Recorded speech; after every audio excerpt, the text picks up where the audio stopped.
વિદ્યાર્થી મિત્રો, આજે આપણે પેજ નંબર 14 ઉદાહરણ નંબર 3 જય લિમિટેડે તેના 50,000 શેર પર સેન્ટિ 2 રૂપિયા લીધી પ્રથમ હપ્તો મંગાવ્યો હતો. 1,000 શેર ધરાવનાર શેર હોલ્ડર આ હપ્તો સમયસર ચૂકવતો નથી, પરંતુ 1 મહિના પછી તેણે પ્રથમ હપ્તાની બાકી રકમ છે ચૂકવી દીધી. બાકીના બધા શેર હોલ્ડર્સ પૂરેપૂરી રકમ છે એ ચૂકવી દીધી છે બાકીના.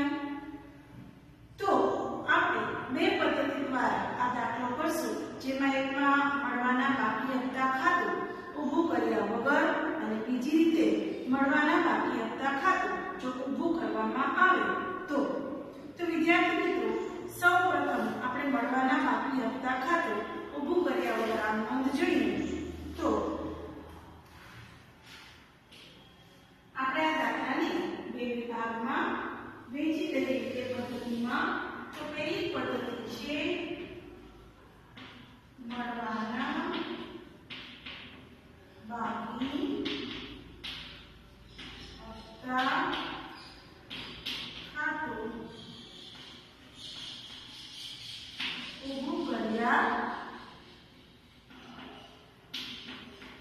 વગર, અને બીજી પદ્ધતિ છે આપણી મળવાના બાકી હપ્તા ખાતું ઊભું કરવામાં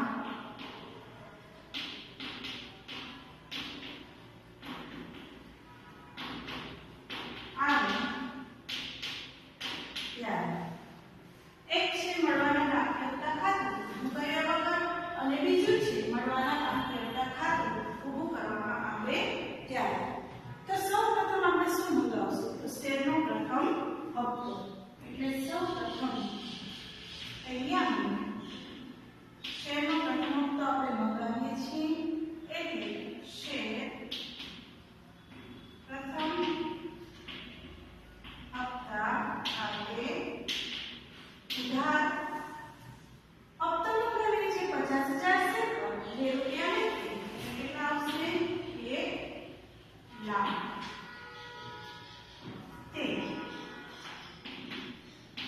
શેર મૂડી ખાતે જમા 1 લાખ.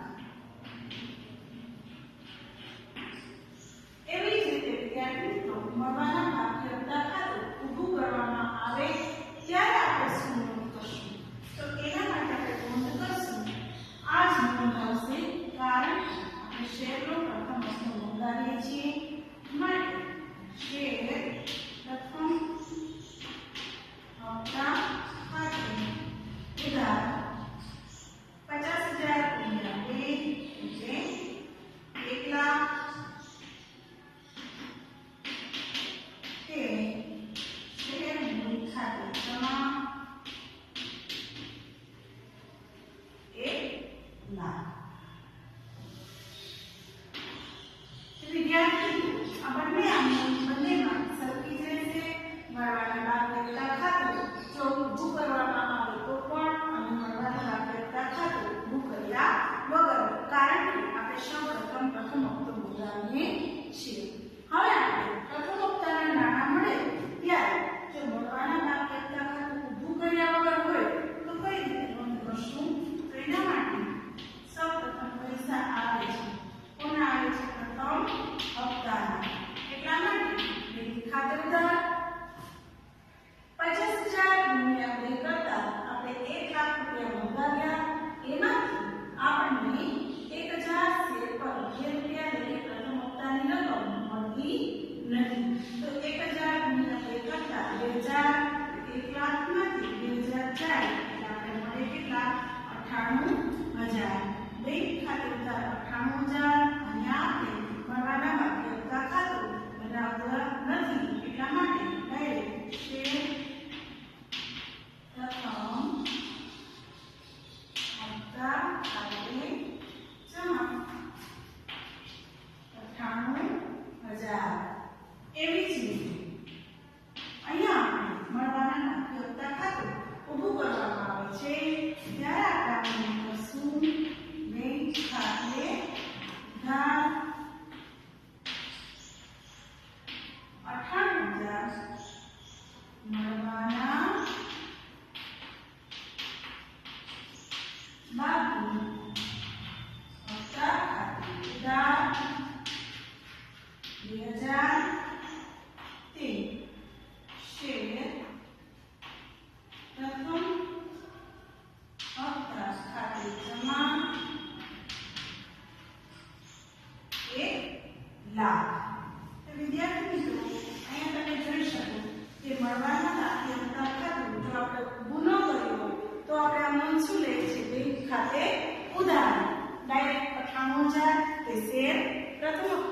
ખાતે જમા.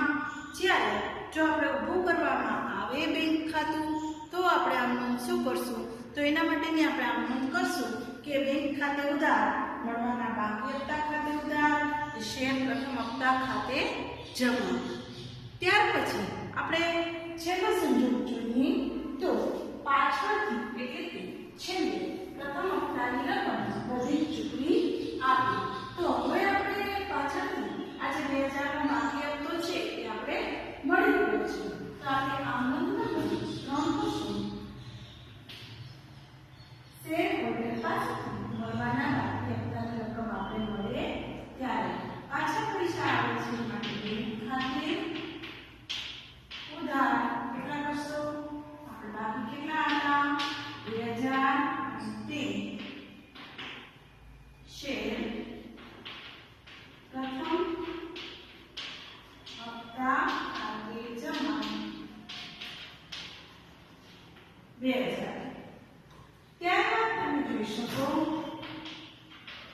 કે બેંક ખાતે આપણે ઉધાર કર્યું, પૈસા આવ્યા 2000 અને અહીંયા આપણે કોના ખાતે જમા કર્યું?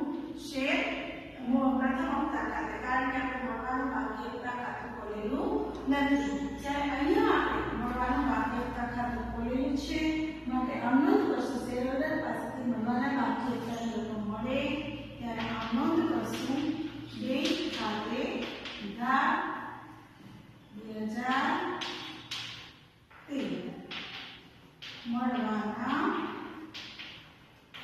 બાકી હપ્તા ખાતે જમા 2000.